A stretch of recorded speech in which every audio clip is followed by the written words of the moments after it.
that those police officers made it more likely that Henry Nowak died, we are into a whole different territory, aren't we? Yeah, it's absolutely dreadful, because you're talking about things like manslaughter charges. Listen, manslaughter charges for the police. That is what is being discussed on national radio right now. The officers who handcuffed a dying boy might face prison. If you go to one of these sessions, it's like Soviet style. So it's a re-education session. Yeah. And if you dare to have any diversity of thought and say, I disagree with it. A former senior detective says the police are being brainwashed. But the real scandal is who is investigating them. Treating people differently because of the colour of their skin. That is literally what is required by that. It's in black and white in their documents. It is in black and white. The establishment is enforcing a two-tier system. Share this video right now. Subscribe. And let's roll the tape. We've spoken to you already this week about this awful case, and again, I think, our audience definitely would sort of, agreeing and applauding every single word that you said. Latest developments we have, and it's interesting, just in the last few moments, that the coroner is going to examine what role these police officers who attended Henry Nowak on the scene back in December last year and handcuffed him while he was lying bleeding to death, as he was saying, I can't breathe, I've been stabbed repeatedly to them, whether that actually played a role in his death, because it's very clear in the court case in which, of course, his killer, Vikram Digwa, was found guilty, that the pathologist said that these injuries were unsurvivable.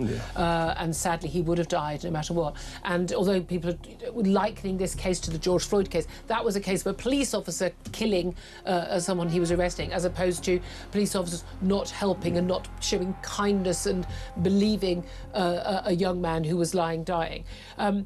If it is the case that there is any evidence at all that those police officers made it more likely that Henry Nowak died, we are into a whole different territory, aren't we? Yeah, it's absolutely dreadful, because you're talking about things like manslaughter charges there. I mean, the key issue here is the family.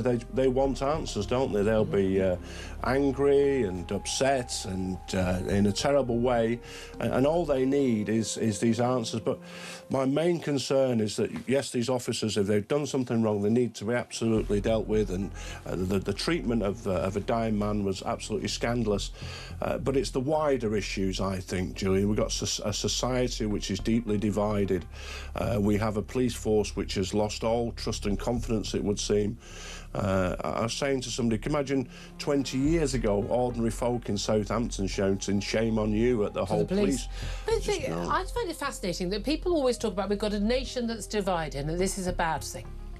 Why is division a bad thing? I've always said a nation that is wholly agreed on everything being awful, or wholly agreed on everything being good. I mean, that would be nice if but whenever we have the House of Commons completely agreeing on things and everyone nodding and saying, well, I really appreciate it, always, without exception, it creates bad law, it creates inaction or very poor action.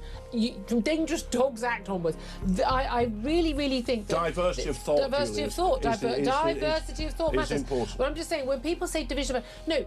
If the division is created, and this is the same thing, the same reason why people were shut up over the grooming gangs, over Axel Cabana and the Southport murders and everything, is the idea that people saying out loud what they're thinking, having a normal human reaction to horrors and wanting action, that is the problem, as opposed to the actual horrible crimes they're feeling and talking about. If Keir Starmer and this chief of police in Hampshire, if they want to think that this is all fine and that there's not a problem with two-tier policing, that's fine. But it's not divisive for other people to say, we think there is a problem because we can see it with our own eyes. Well, what's been happening over the last 3 or 4 decades, the accusation of racism has been used to shut people down. Yeah. And so people haven't been able to properly discuss immigration, they haven't been able to properly discuss crime levels amongst some groups, they haven't been able to discuss things like you said, like the grooming gang. And at least now, though, what the good thing for me now, that if anything's come out of this wicked murder and this death of this, the tragic death of this young man, is that something's got to be done. And you could see what gets me with the disconnect. If you look at the establishment, which is embodied by the MPs in Parliament yesterday, they have completely lost it. The gulf between what they believe and what the viewers and listeners to this station will believe is just beyond incredible. Yeah. And we're all obviously just making it up in our heads. Yeah, that's right. And the idea that we might notice that something really bad happened and we're being told, shut down, keep quiet, you'll cause division, there'll be a report in 3 months. And of course, Zippy Starmer as he is, he tells us, well, there'll be lessons learned. Well, there won't be lessons Can I just say learned. you made his voice more interesting than it is? And it will be a terrible people are told that, and they've basically been told, shut up. Well, because exactly. We know Well, best. you've got Keir Starmer, he's accusing Nigel Farage of stirring up division. He's now accusing Elon Musk on X of stirring up division. But it's fascinating. He and the likes of Sadiq Khan and Shabana Mahmood and others, they did not have that reaction when people were being angry about the death of George Floyd in 2020. On the contrary, they were virtually praising those people going out on the streets, causing, oh, by the way, largely peaceful demonstrations, which, of course, as we know, were violent riots, causing mass destruction. The people causing division are the left. They have purposely tried to get people into different identity groups in order to pick them off so they're all squabbling amongst each other, and then they can get votes from them. And the crucial thing here, it is not a glitch in the system, it is the system. And this is the thing. So we've got this guy, Alexis Boone, straight out central casting for Chief Constable. He's apologised for what police officers did in relation to Henry Nowak on that fateful evening. But he denied there was two-tier policing. We've certainly got, full, investigation being called for by the Tories and others into those officers, into whether or not there was a role in terms of, their training. But we've had officers from that force. We're told by Hampshire Police Chiefs it's not an issue, and yet a course is taught taught to those officers and staff about racism, unconscious bias, privilege, and the importance of being an ally. And a number of officers, a large percentage of officers, 1 in 7, said that they felt controlled and pressured to adopt certain ideas in the sessions to say the right thing. The same number felt that mistakes would have been held against them. A fifth said they feared being rejected for saying the wrong thing. We've had numerous officers saying, from top to bottom, retired and speaking anonymously, current officers saying that they literally, you can't say anything because racism accusation is the worst thing. But bearing in mind that survey was carried out of staff by the constabulary. Yeah. But that's just the ones who were brave enough to say it. Of course it is. And it's a problem. If you go to one of these sessions, it's like Soviet style. So it's a re-education session. Yeah. And if you dare to have any diversity of thought and say, I disagree with it, you're denounced. I don't think I am a racist just because I'm white. I've got a great friend who works in the probation service, and he had exactly the same thing. Went to one of these sessions, you weren't joining in, you weren't saying anything. So just not joining in, you see, suspect. It is North Korean, it is Soviet, it is all these wicked things, and it's the way that they brainwash you. Now, I'm lucky, I've got strength of character and I'll resist all this sort of wickedness. My hero is St. Lawrence, of course, who was griddled rather than... Can I point out, though, if you were about 20 years younger, no offence, sir, you would have had to toe the line, otherwise your career would not have led you to be a detective chief inspector. You would not have had that promotion if you didn't toe the line, and that's what they're being forced to do. They do that. I mean, I was a DCI for half my service because I realised I had to give up because I wasn't going to say the right things. And I saw people who were the same rank as me, utterly ambitious, who would literally sell their grandmother for the next pip or crown, and they would say and believe... But this is very, very dangerous. It is very, very dangerous, and it's how they make you. A top detective quit because he refused to repeat what he calls Soviet-style ideology. But here is the terrifying part. The independent body supposed to investigate this incident, they are driven by the exact same policies. Watch what he reveals next.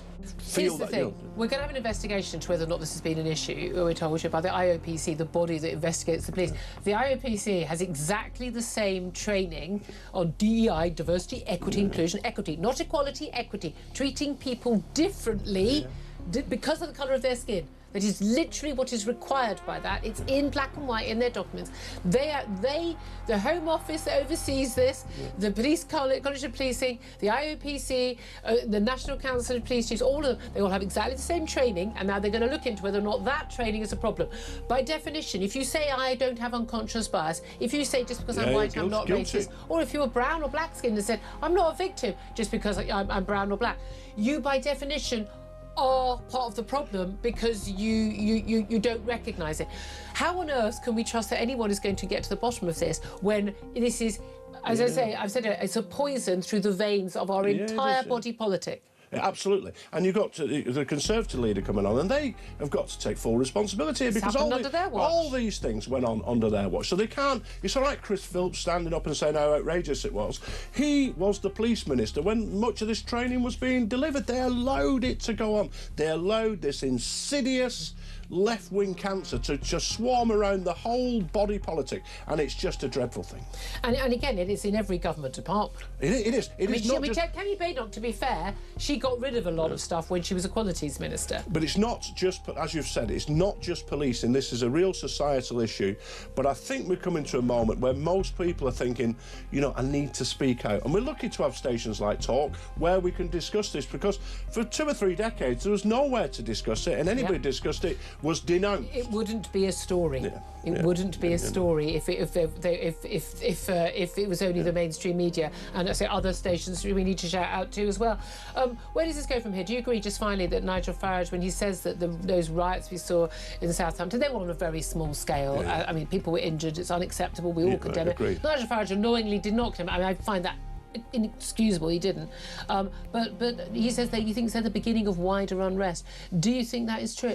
It's very sad. If we get a hot summer and people... The weather is incredibly important in these things. Weather, absolutely. PC rain sort of does away with things like that. If it hadn't been raining this week, I think things would have been a lot worse. We don't want riots. We don't want... No. But what we don't want is a establishment that foments it by telling people to keep quiet, trying to suppress people who are trying to bring out legitimate opinions, and that's what's gone on. So as we said, the people stoking division are the people in the establishment. They have created this monster.